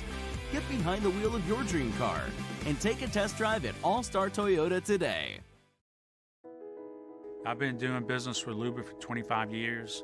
They're dependable, trustworthy. It's just the attention to detail with our clients. Our folks have years and years of experience. They're highly trained professionals, but many companies have that asset. What I'd like to think makes Luba a bit different is that we use those talents in a way that truly is dedicated to serving the needs of the folks who depend on us. Are you a licensed contractor? There's lots of good contractors in Louisiana doing work the right way, but unfortunately, too many unlicensed contractors are working outside the licensing requirements. Working as a contractor in Louisiana requires a license for the company doing the work. The Louisiana State Licensing Board for Contractors wants to help you get licensed to allow you to conduct work legally. It's not difficult to get the license. We can help you. Go to lacontractor.org for more information. Licensed contractors, it's the law. Gulf Coast Office Products is a nationally recognized Savin office equipment dealer based right here in Louisiana. Over 100 employees strong, Gulf Coast has the boots on the ground to support all vertical markets from education, engineering, legal, and finance. With the latest in office technology from desktop to production segment units, Gulf Coast and Savin have the perfect fit for you. Call 225-756-2644. That's 756-2644 for Gulf Coast Office Products. Moscona inviting you to join us for Thursday's AFR, presented by the Aesthetic Medicine and Anti-Aging Clinics of Louisiana. It's game day. We're previewing LSU Arkansas Game 1 and recapping the Pels Spurs play-in. Join us 3 to 6, 104.5 ESPN Baton Rouge.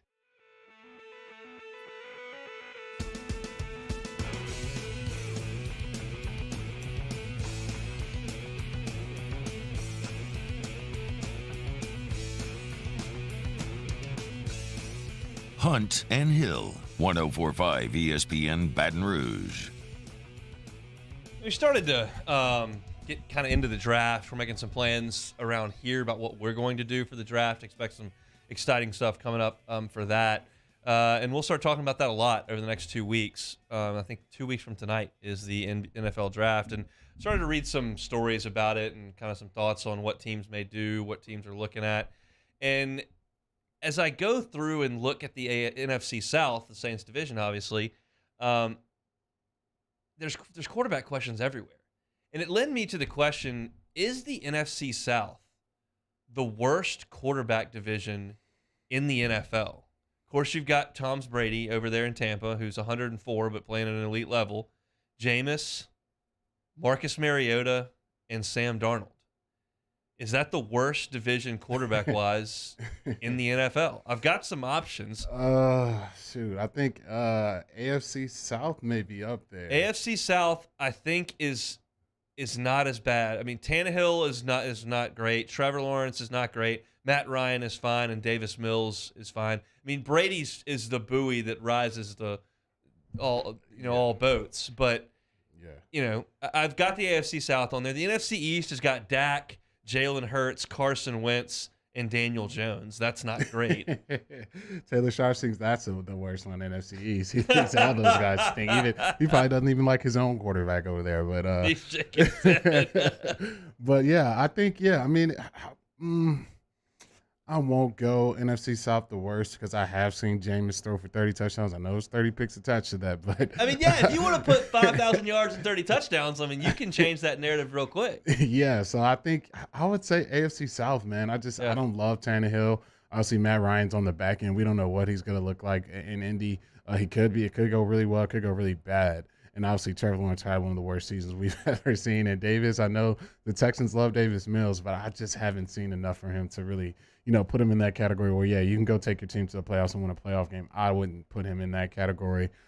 So with Tom being so great, I'm going to have to go AFC South, man. I think AFC South's probably the worst. So let's look at the NFC South in terms of the biggest questions they have entering the draft. This is an ESPN.com story. When you go to the Saints first, it said after trading to add another first-round pick, what two positions are ideal for the Saints to land in Route 1? And everyone is kind of circling around wide receiver and tackle.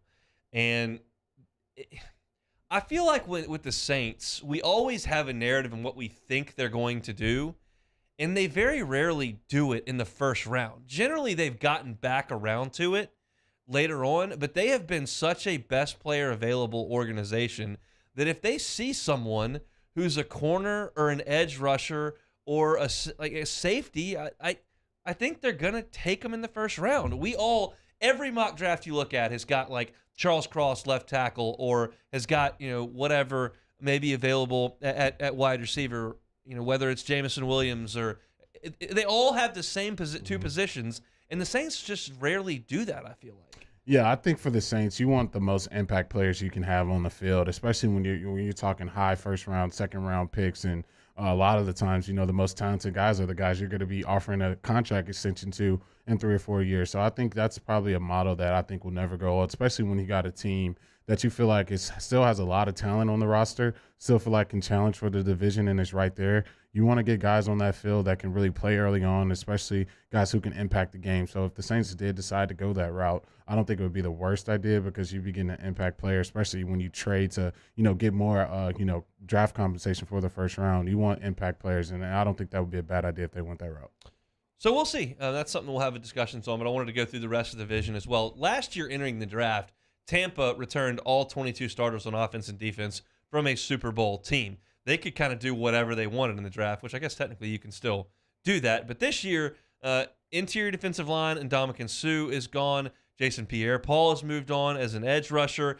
O.J. Howard is gone to Buffalo. We don't know what Rob Gronkowski is going to do. Shaq Mason's the only starter at guard that they've got. I mean, what do you think is the need for the Bucs? I think there's we've seen the Saints for years be all in because of Breeze. I think the Bucs still have to be that with Brady. So you got to find somebody that can play now. Yeah. I think for them, they go best available too. You got a quarterback that can kind of soothe some of those sorrows that if you didn't have that guy, you'd be one of the most talented team possible. But with time, you feel like you got some saving grace there, especially if you're in a tight ball game. So you want to get the most talented guys and guys who can play early on. So I think for the Bucs, they're probably going to be going most talented guy, the highest guy on their board. And I think that's probably the best route for them to go because they're really win now. You probably figure, you got maybe 1 year left out of Tom, if that. Who knows with that guy? He may, play for another 3 years. But I think for the time being, especially with him retiring already, you want to try to win now. So I think the most talented would probably be the best for Tampa Bay. The Panthers draft 6th, and they were at Pro Day for Kenny Pickett. They were at Pro Day for Malik Willis. They were at Pro Day for Matt Corral. Do you think they're sold enough on Darnold to do something else there, or do you think they're going to snoop around for a quarterback at 6? I just don't love these quarterbacks, man. I don't know. No, I mean, normally there's that one guy who has a year, and that's like one quarterback out of the class that is actually good out of all the guys. But to me, I just don't. I feel like it's such a toss-up, and it's really so hard to tell, which one of these guys is actually going to be that franchise quarterback. So for me, I wouldn't go quarterback that high.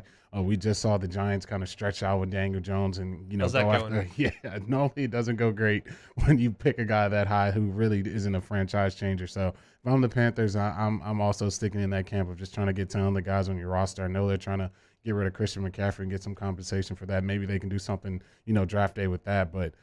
They got a lot of help they need. They need help all around their roster, so I'll probably go for best available too. That's probably what you're going to get. And the Falcons are kind of in that same boat. Are you hitched to Mariota's wagon, or are you going to go anywhere? But the fact is that the Falcons, I think, are ripping this thing down to the studs. So the breakdown on this is the Falcons can really go anywhere, and I wouldn't necessarily lock them into a quarterback at the moment. They're in a rebuild, which the franchise needs help at literally every position. So if they believe a quarterback is the best value at 8, they would go that direction. But wide receiver, edge rusher, interior defensive line, and offensive line are all possibilities without question. The only way Atlanta goes quarterback is if management is completely convinced that player could be the Falcons guy for the next decade. Otherwise, they need much help elsewhere. Yeah, I would agree with that. They got that's a roster that's just it's bare, man. You lost Calvin Ridley now; he's not going to be a receiver. You lose Russell Gage.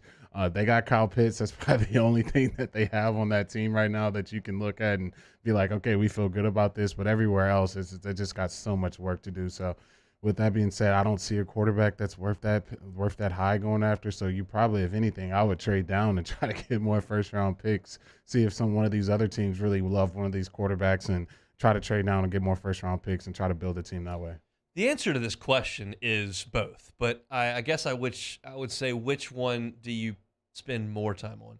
Do you spend more time evaluating your franchise based on the other 3 teams in your division, or based on how close you are and what you need to win the championship? Like, what do you pay attention to your division if you're running a team? Oh, 100%, man. I don't know if you paid attention to the AFC West, but it was an arms race, and they all knew. It started with Mr. Mahomes. When they got Mr. Mahomes, everyone knew that they had to, gear up to try to stop this guy, especially because it's so hard to go win a championship if you don't start with winning your division and getting that home playoff game. And normally if you're doing that, you have a really, really good team, especially if your division is stacked. So, yes, these teams are looking around their divisions, seeing who's across the aisle, and they need to, find ways to stop those guys because it's a matchup league. So, yes, I think you got to look at that first and then kind of start building off and how you can go further than that. Because if you look at it as like shifting gears, and you're like, if the Falcons are downshifting and you realize the Bucs are throwing the throttle back to see how fast we can get this thing into gear, and you wonder what the Saints are going to do with that gear shift, and because they're just right there in the middle. They've got a good team, but if you look around, would you look and go, oh, if the Falcons have quit and the Panthers stink, like, we can do this? Mm-hmm. Or do you say, we're not right there. I'm not sure what we're doing at quarterback. Let's not get out over our skis here and try to do something stupid. Yeah, no, I totally agree with you. You got to really analyze the situation and really see exactly where your team is and be honest with yourself. Sometimes a lot of these teams, they have some bad drafts, they have some bad years, and they don't realize that, and they don't cut their losses and cut their mistakes, and then you find yourself really behind the 8 ball rather than just moving on and trying to find a better player for that position. So I think especially for the Saints in this situation, I think the Bucs are a Tom Brady injury away from just being a terrible football team, and then that just opens the door for you to be right where you want to be in your division. So if I'm the Saints, I'm not taking my gas off the pedal. You've seen them kick the can down and restructure some contracts. I think you continue to do that because obviously if the Bucs don't have Tom Brady, that's just not the same team. And you look around the division, there's really no one else that's really a challenge. So if I'm the Saints, I'm sticking with my feet to the pedal and trying to win this thing. And, of course, because this is a Cincinnati Bengals radio program, we will go to the Bengals for our last team here outside of the NFC South. It says it makes sense for the Bengals to look at cornerback in the first round. Eli Apple has Cincinnati has 2 veterans, Eli Apple and Chidobe Azue, but they could use a young player who can be a long-term starter in 2022 and beyond. Cincinnati's never been shy about taking corners towards the end of the first round. Look, this is a team that's put a lot of money into their offensive line and free agency. So at 31, you got some options of what you're going to do. You don't necessarily have to sell the farm to go get another offensive lineman. I think they've done a pretty good job there. No, I think they're standing pat on offensive line. I think they really feel really, really great about offense. I think you look at the receivers on the outside, look at your backs. Obviously, maybe it can go tight end. They're going to have a really, really late first-round pick. So I think you probably, for the Bengals, you go best player available on defense. If you can find an edge rusher or cornerback, a guy that can really make impact plays early on, I think that really helps that football team out. But I think they're pretty good on offense right now. Twitter went nuts yesterday, and they're all wrong. I'll tell you why. Next on Hunt and Hill. Hunt Palmer, Jeremy Hill, Hunt and Hill. Sync Wellness. Find them at synkwellness.com. Tell you every single day about people that are making decisions to change their lives for the better. Change the way they feel, change the way they sleep, change the way they perform just day to day or in the gym, change their cognitive function, skin appearance. All these things can be helped with Sync Wellness. They have got something for everyone, and they do it individually for you. You go in, you get that 15-minute consultation, you get that blood draw, they test where your blood is deficient, why is your body not performing the way that it could be, and then they put together a customized supplement plan for you to make sure that your body is performing and feeling its best. It is easy, it is affordable, it is the best way you can go about changing your life for the better. Sync Wellness, SYNC, you can find them at synkwellness.com. Yeah, so why schedule an IV hydration? Here's some of the many, many reasons why you should do just the thing to replenish your muscles and cells that with needed hydration to flush out toxins from your body, to get more energy, slow down aging, and can even help you recover faster from illness. Looking for something for Mother's Day? I just made Mother's Day reservations, by the way. It's our first one. It's a pretty big deal. Looking for something for Mother's Day, dads out there? Sync Wellness may be a great spot for you to go get something for the woman and the mother in your life. Sync Wellness, synkwellness.com. Our listeners fire off their opinions on the jimsfirearms.net hotline at 499-1045. Keep listening for your next chance to shoot us your thoughts with the jimsfirearms.net hotline on 1045 ESPN Baton Rouge. This is a house call. This is a follow-up appointment. This is a diabetes checkup. This isn't just more convenient care, it's more advanced care. This is innovating healthcare at Louisiana's #1 hospital, Ochsner. Bayou Chrysler Dodge Jeep Ram has new 2022 Ram 1500 Bighorns in stock with 0% for 72 months. Shop our inventory or custom order your Ram with $2,000 bonus cash and a 1,000,000-mile warranty. The crew at Bayou is going to do right by you. Eli's always been into grilling. It took us a while to see it, but the signs were there. What are you doing, Eli? I knew grilling was my thing. I have been talking about it throughout my career. Happy with the results? I am. Got the new grill from barbecueguys.com. It performed great. My advice, as I always told my boys, do more of what you're born to do. Barbecue Guys, for those who were born to grill. You want cheese on your burger, Pops? I'll take a little cheese.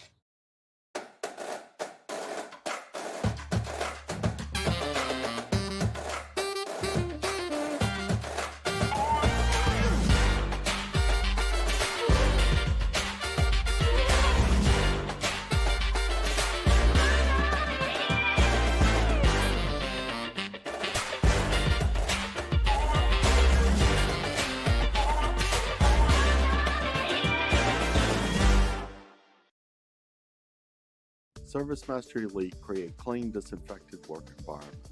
As a local business, we take pride in serving the New Orleans and Baton Rouge areas. Our cleaning protocols follow CDC and OSHA standards for healthcare settings, offices, senior living, restaurants, and industrial plants. Contact ServiceMaster Elite to get your operation ready for reopening with germ disinfection cleaning. ServiceMaster Elite, the trusted choice in professional cleaning since 1996. At All-Star Toyota, you get it all. If you're in the market for an all-new Toyota vehicle, come see our friendly and knowledgeable sales team at All-Star Toyota. Located in Baton Rouge at the corner of Airline and Goodwood, we've been serving our community since 2005 by offering a large selection of new Toyota cars, trucks, and SUVs. Get behind the wheel of your dream car and take a test drive at All-Star Toyota today. Go Gulf Coast Bank and Trust is giving our customers the power to bank anywhere, anytime during this challenging event. And we're right there with you. Our mobile banking app is a smart way to manage your money and time. Gulf Coast Bank and Trust. Fridays off the bench. Are you ready to flock up once again? Plus, we'll recap Game 1 of LSU Arkansas. How did Jay Johnson's squad fare in their trip to Fayetteville? Off the bench, 7 to 10 a.m., 104.5 ESPN.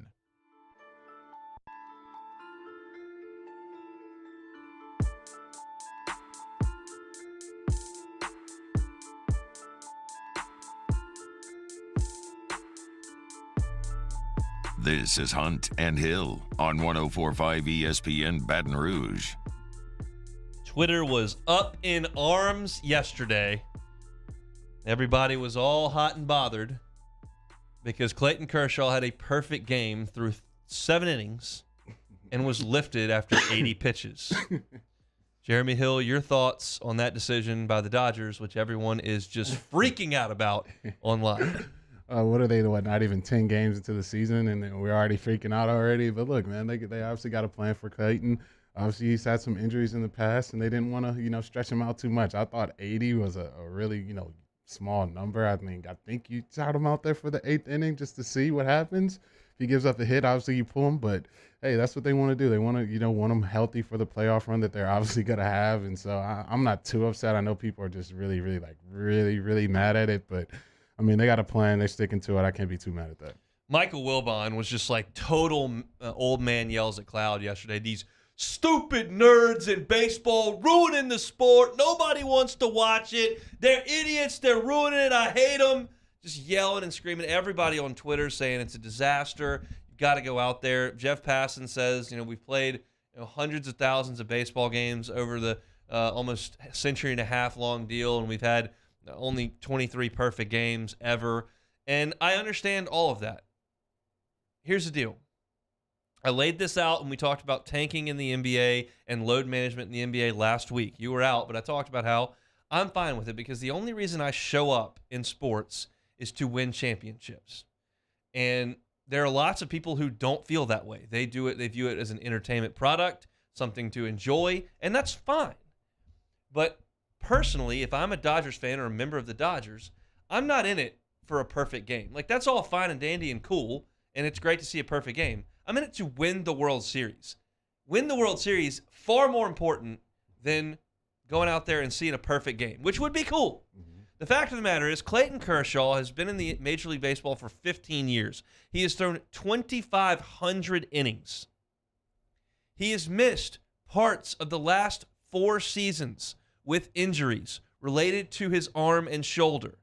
He missed last year's playoff run because of arm injuries. There was a lockout. There was an abbreviated spring training. He's not caught up to where he needs to be. Oh, by the way, it's 35 degrees in in Minnesota. 35 degrees. He's got to come out of the game, period. We're trying to win the World Series. Have you seen this roster? It was the best roster in baseball, and then they added Freddie Freeman to it. They need him to be an elite pitcher for them to win the World Series. A perfect game, who cares? I don't. Jake Arrieta threw a couple of no-hitters in Chicago. I don't remember even what teams they were. I think it was against the Reds and the Dodgers, I think. I don't know. I know we beat in the World Series. It was the Indians. That's what you need him for. That's the point. And it's not an analytics thing, and it's not a second time through the lineup thing. That's why these pitchers get taken out of games. That's why Mike Wilbon, he covers these sports, and he has no idea what he's talking about. This is not an analytic. They were going to win the game. This is about keeping an aging pitcher with arm trouble in his immediate history healthy for the best team in baseball. You have to take him out of the game. That's just the way that it goes. I watched Carlos Zambrano, right around 30, push it way too far to throw a no-hitter. And guess what? He threw the no-hitter. And guess what? He stunk the rest of his career. 3 years he's out of baseball. And I'm not insinuating that it's a certainty that if you put Clayton Kershaw out there and he throws 104 pitches in April and throws a perfect game, that his arm's going to fall off. That's not a certainty. In fact, it's unlikely. But the fact of the matter is that his body is not quite ready in the training staff's estimation to make this happen, and there's plenty of injury history to fall right back on that would tell you that it may happen. So Sorry, they won the game. They're moving on, and their really good pitcher is fine. Sorry, the 13 people that were freezing watching 38 degrees in Minnesota didn't get to see a perfect game in person. I'm just not that interested in it. But a lot of people are, and that's fine to watch the game that way. The Dodgers have an opportunity to win another World Series. If I'm a Dodgers fan, get him out.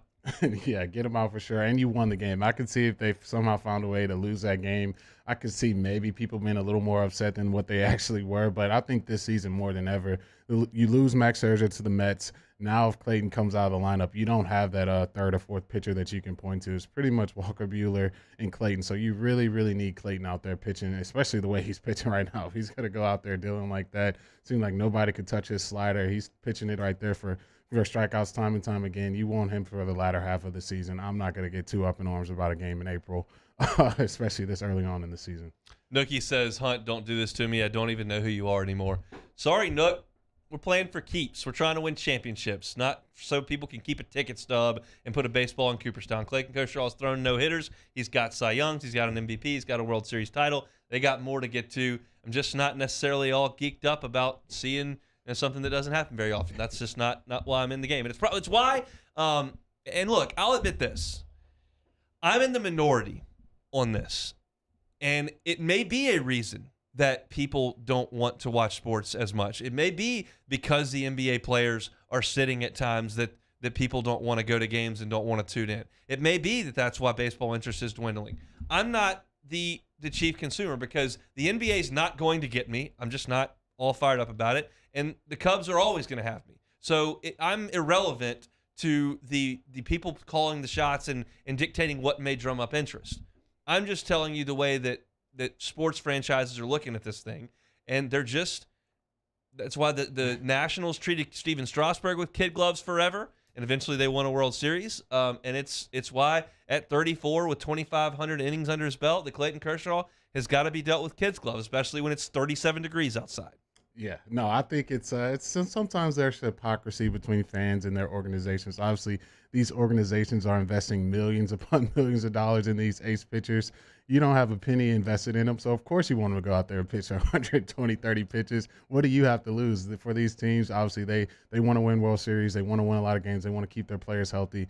I'm not too upset with it because they had a plan going into it. They stuck to their plan, and you just got to respect them and keep it moving. Clayton's going to have more opportunities to throw perfect games. It's just not going to be April early on in the season when he's coming off injuries already. Would have been cool to see.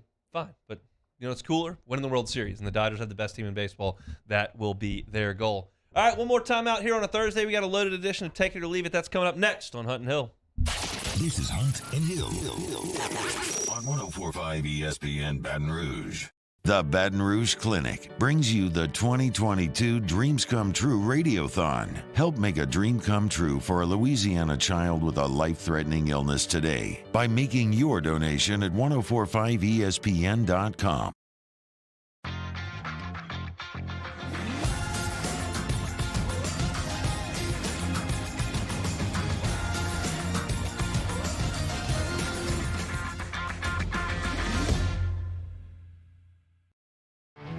There it is, the extra mile, on the border of expected and extraordinary for those willing to go further, like vans customized for work or play, with safety and tech to keep you connected, supported by a 5-star sales, service, and finance team, and backed by the 1-star you know.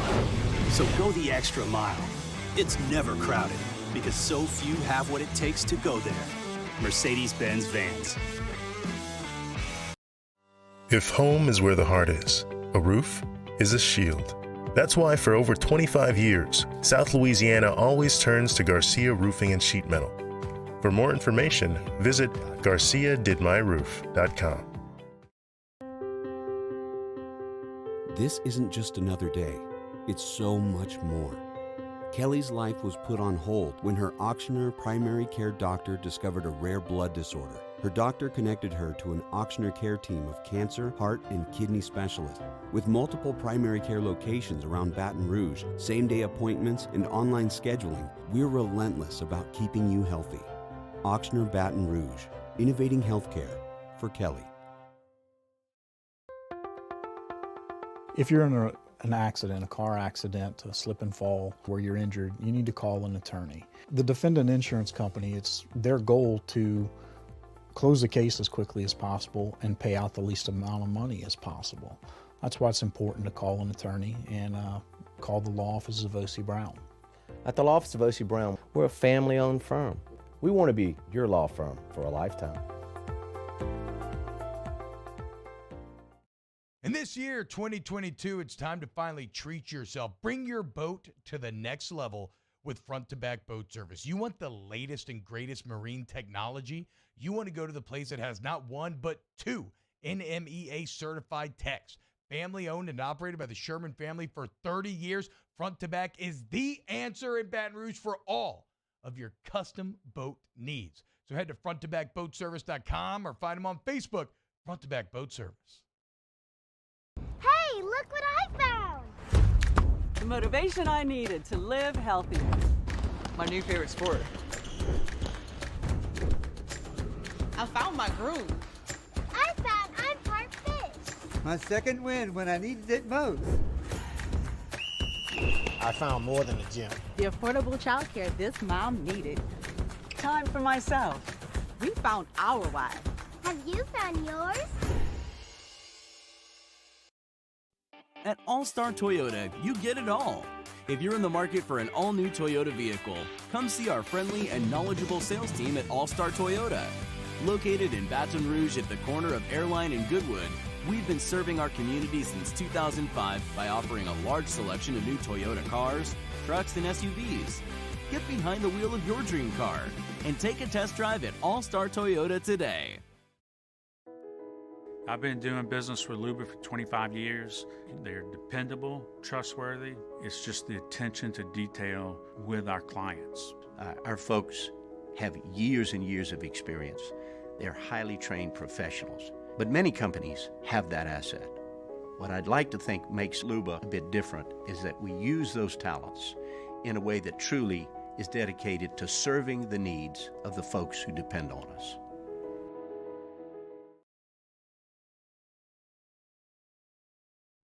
For a Thursday edition of Early Line, as we recap Pelicans versus Spurs in the Western Conference play-in and look ahead to Thursday night's action. Tune in from 2 to 3 p.m. Early Line with Mario and Musso, 104.5 ESPN Baton Rouge.